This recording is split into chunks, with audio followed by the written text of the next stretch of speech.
Assalamualaikum warahmatullahi wabarakatuh. Yang terhormat Bapak Ibu dosen penilai uji kinerja, perkenalkan nama saya Tajri dengan nomor induk mahasiswa 0622 0882 489. Saya seorang guru mata pelajaran fikih di Sekolah Madrasah Aliyah Subul Salam Batanjung, Kalimantan Tengah, sekaligus mahasiswa PPG dalam jabatan batch 1 pada LPTK Universitas Islam Negeri Sunan Ampel, Surabaya tahun 2025. Hari ini tanggal 15 Mei 2025, saya akan melaksanakan uji kinerja pada kelas 10 tentang riba. Wassalamualaikum warahmatullahi wabarakatuh. Waalaikumsalam warahmatullahi wabarakatuh. Selamat pagi semuanya. Pagi. Apa kabarnya nih pagi ini?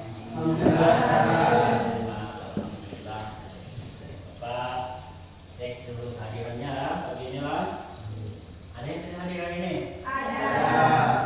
Kok siapa ya? Rifki. Rifki. Nih, apa kabarnya yang tidak hadir hari ini? Sakit. Sakit ya? Sudah lama? 1 hari. Wah, ya. Saya doakan ya, yang sakit semoga cepat sembuh. Amin.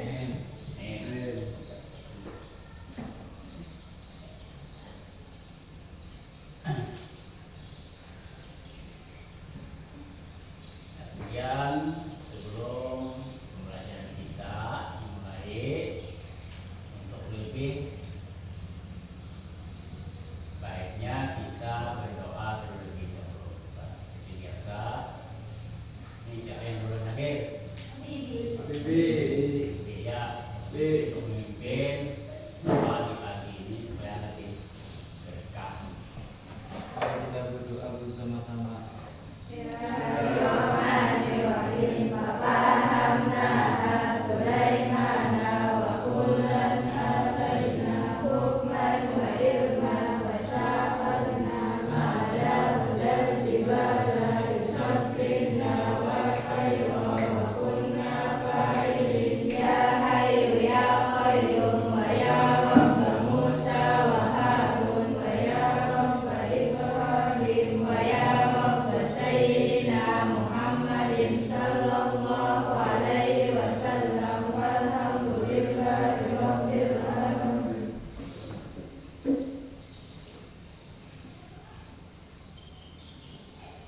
Coba bisa diperhatikan ke depan semua. Tentunya kalian nantinya kalian itu sudah punya tujuan atau apa? Kalian kalau sudah belajar nanti bisa menjelaskan pengertian tentang riba. Kemudian lagi mengidentifikasi macam-macam riba. Apa lagi? Apa maksudnya? Mengidentifikasi. Membeda-bedakan lah, memilah-milah. Kemudian lagi bisa menyebutkan dalil-dalil tentang haramnya riba. Itu banyak dalil-dalil dari Al-Quran, bisa kalian cari di HP ataupun di media atau di buku-buku pelajaran. Yang keempat, menganalisis dampak negatif riba. Apa aja yang bisa membuat negatif, menunjukkan sikap menghindari riba dalam kehidupan sehari-hari. Nah, ini intinya kalau kita belajar masalah riba bisa menunjukkan sikap untuk menghindari praktek riba.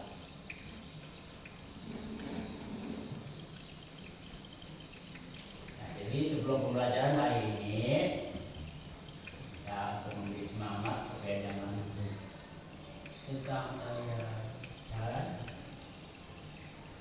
maka kita breaking dulu. Nah, untuk memimpin ice breaking ini biasanya siapa ya? Ya, satu. Breaking dulu. Silakan berdiri semuanya.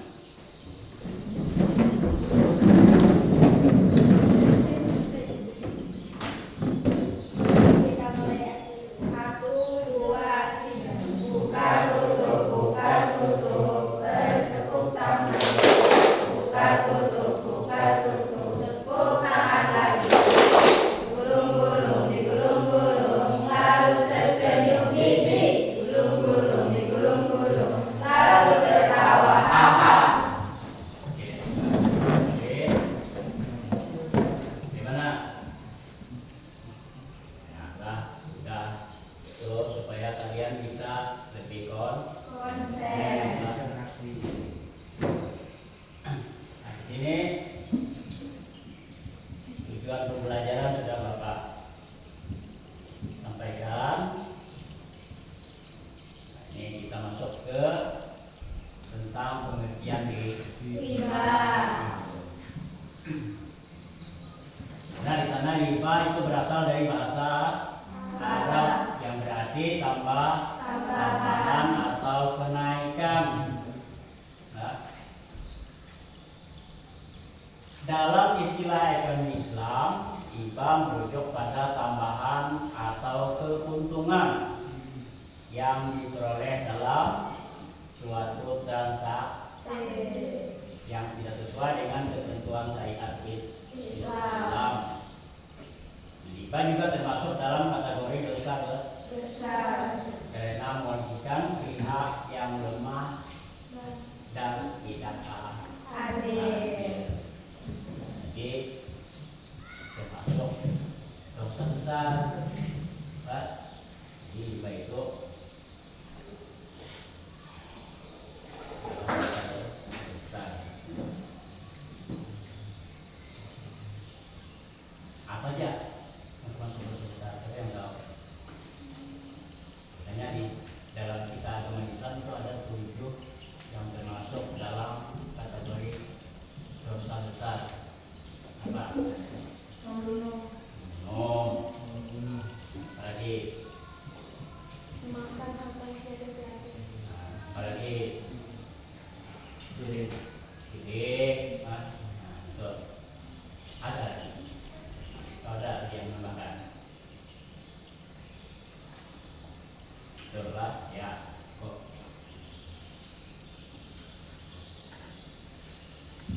Jadi itu tadi tentang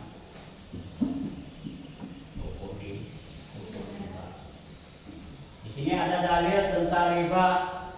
Coba perhatikan di dalam Al-Quran surah Al-Baqarah ayat 275. Nah, ini yang artinya orang-orang yang makan riba tidak dapat berdiri kecuali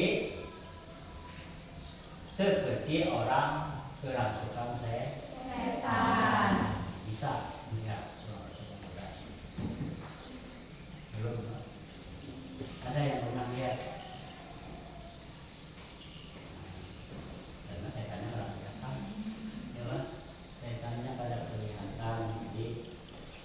Jadi orang yang kerasukan setan itu sulit dikendalikan. Itu dalam. Kemudian lagi dalam hadis Rasulullah melaknat pemakan riba seperti pemberi riba juga termasuk. Ya. Pemakan riba juga termasuk dilarang oleh Rasul. Kemudian lagi tukang catatnya, pencatatnya juga termasuk yang diharamkan, dan saksinya pun juga haram. Nah, jadi baik itu yang memakan, yang tukang tulisnya, ya, mencatat, nah, tukang pembelinya, dan saksi, kesemuanya adalah mendapatkan divonis sebagai dosa besar. Jadi itu harus dijauhi, ya.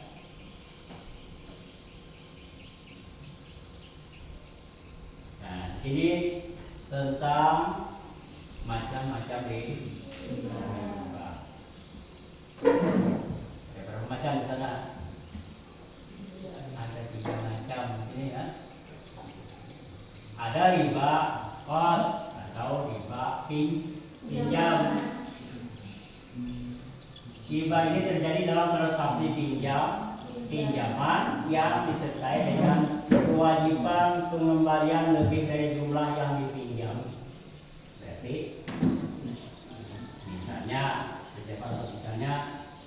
seseorang meminjam 1 juta, kemudian kembaliannya setelah 1 bulan 1.100.000, itu termasuk riba. Jadi uangnya bertambah. Jadi bukannya riba, ya. Yang riba itu bukannya di dalam transaksi di bank, tapi dalam kehidupan sehari-hari pun banyak yang prakteknya menunjukkan sebagai riba. Kemudian apa lagi riba? Riba qard, riba tambahan. Nah, ini riba jenis ini terjadi dalam transaksi tukar menukar barang sejenis dengan jumlah yang berbeda tanpa adanya perjanjian lebih dahulu. Ya, jumlah yang berbeda. Seperti apa tuh misalnya? Jumlahnya berbeda. Barangnya sejenis, sama barangnya apa? Misal ada yang mau berhutang tadi, pinjamnya satu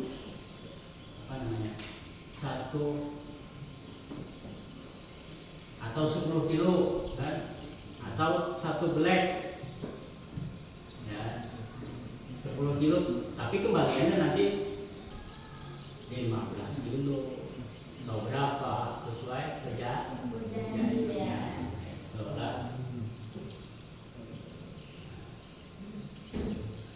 Ada lagi barang, misalnya emas, perak, atau benda-benda lain. Kemudian yang ketiga adalah riba nasi'ah. Ini maksudnya adalah riba tunda waktu, tapi jangan waktunya ditunda. Nah, riba ini terjadi ketika ada penundaan pembayaran dalam transaksi tukar menukar barang sejenis yang menyebabkan kenaikan harga.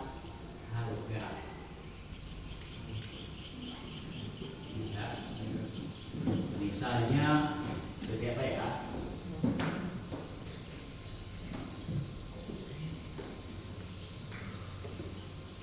Penundaan pembayaran dalam transaksi tukar menukar.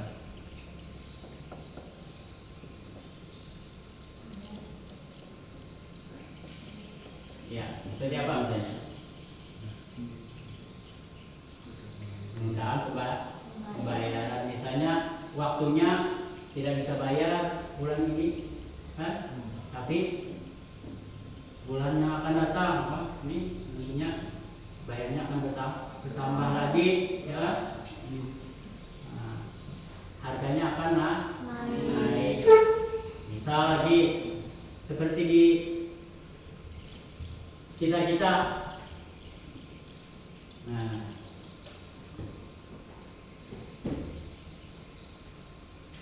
seperti apa misalnya? Ada yang contohkan. Menukar barang sejenis yang menyebabkan kenaikan harga. Itu nanti dicari Pak, jalan cari deh.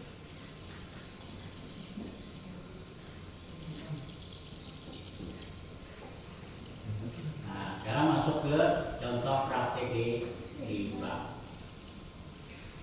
Ini praktik di bank. Pinjaman dengan bunga di bank konvensional.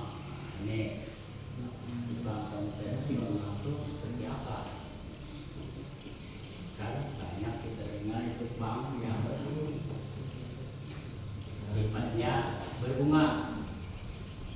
Misalnya Bank BRI, ya, BNI, apa lagi?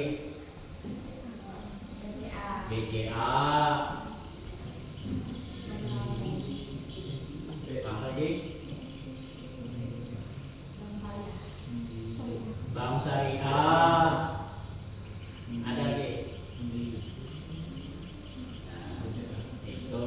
Tapi kalau Bank Syariah itu adalah bank yang tidak berbunga. Makanya kalau punya uang banyak, jadi bank syariah. Kalau sudah tahu bahwa riba itu karena bank yang ada kita di Indonesia ini itu kebanyakan berbunga. Jadi solusinya supaya tidak termakan yang haram, maka simpanlah uang di bank syariah.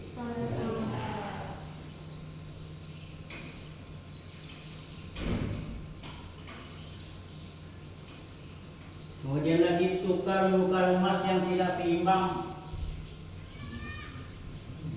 Tukar-menukar misalnya, gimana nih tukar-menukar emas yang tidak seimbang? Kan emas biasanya beda-beda, kan? Timbangan sama harganya bisa beda. Satu bulan mungkin beda. Atau timbangannya yang ingin ditambah, nah itu tidak boleh. Kemudian lagi meminjam uang lalu mengembalikan dengan lebih tanpa akad riba. Meminjam uang lalu mengembalikan dengan lebih tanpa akad riba. Berarti ini misalnya pinjam uang, kemudian ingin mengembalikan, nah ditambahi 100.000 misalnya dalam satu bulan. Nah, itu juga termasuk riba. Yang mau begitu. Kalau yang dimaksud di sini tanpa akad, bagaimana dengan akad? Maksudnya di sana supaya jangan kena riba. Misalnya ini kan, seseorang pinjam uang 1 juta, kemudian mau mengembalikan. Nah, seseorang tersebut ingin memberi lebih sekedar untuk misalnya kan terima kasih. Nah, ini itu bisa ya, Pak Bibi? Bisa? Oh, seperti itu. Bisa, bisa meminjam uang lalu mengembalikan dengan tanpa akad hibah. Kalau dimasuk gimana? Berarti hadiah cuma ya, tanpa ada akad. Nah kalau yang akad, misalnya ini belum baik jadi lah, nah itu belum kasih sendian, nyawa sebagai rasa terima kasih. Kalau yang sudah berangkat seperti itu mungkin tidak dapat kenali hibah. Ada rasa terima kasih. Tapi kalau yang ditentukan sekian itu dihibah.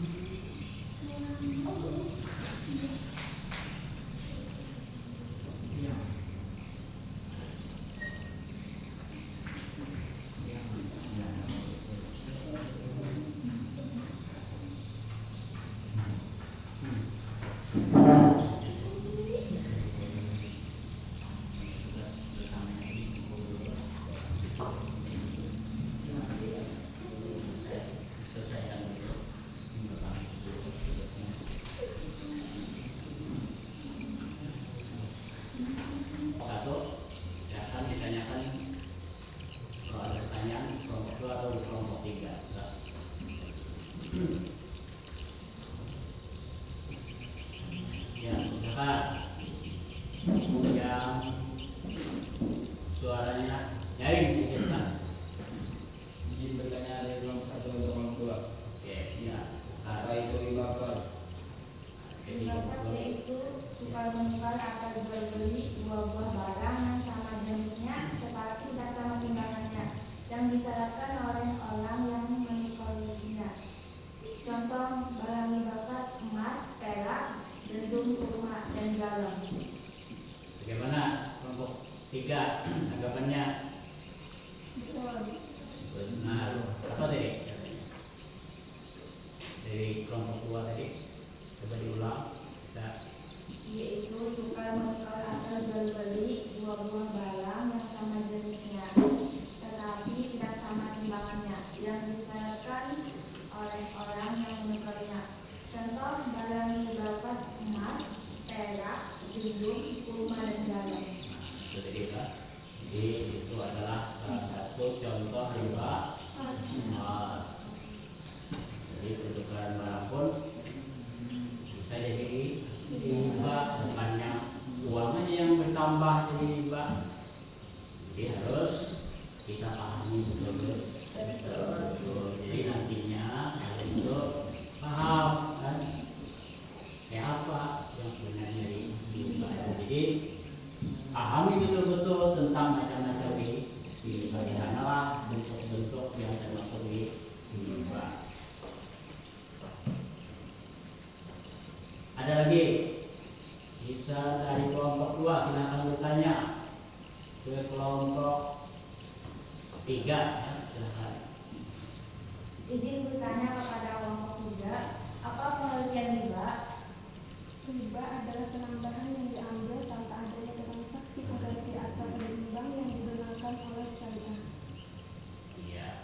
Benar. Kelompok 2 Ya, benar. puas jawabannya. Kelompok 1 menanggapinya bagaimana? Benar. Oke ya. Nah, jadi pengertian hibah tadi adalah apa tadi? Coba diulang. Hibah adalah penambahan yang diambil tanpa adanya transaksi pengganti atau penimbang yang digunakan oleh syariah. Iya. Betul. Jadi ingat dan bisa disampaikan kepada teman untuk pengertian dari hibah. Kemudian untuk kelompok 3 bisa ajukan pertanyaan ke kelompok siapa aja, 1 atau 2 ya, silakan. Kami dari kelompok 3 yang bertanya untuk kelompok 1. Oke. Sebutkan 3 hikmah pelanggaran hibah. Ya, ada 3 hikmah pelanggaran hibah. Untuk 3 silakan. Apa kira daripada hikmah pelanggaran hibah? 3 hikmah melindungi harta kaum muslimin agar tidak jatuh ke tangan yang batil. 2. Memotivasi orang Islam untuk menginvestasikan hartanya pada instansi atau perusahaan yang bersih dari penipuan. 3. Menutup segala pintu yang menyebabkan permusuhan antar individu. Untuk kesimpulan pembelajaran kita pada hari ini,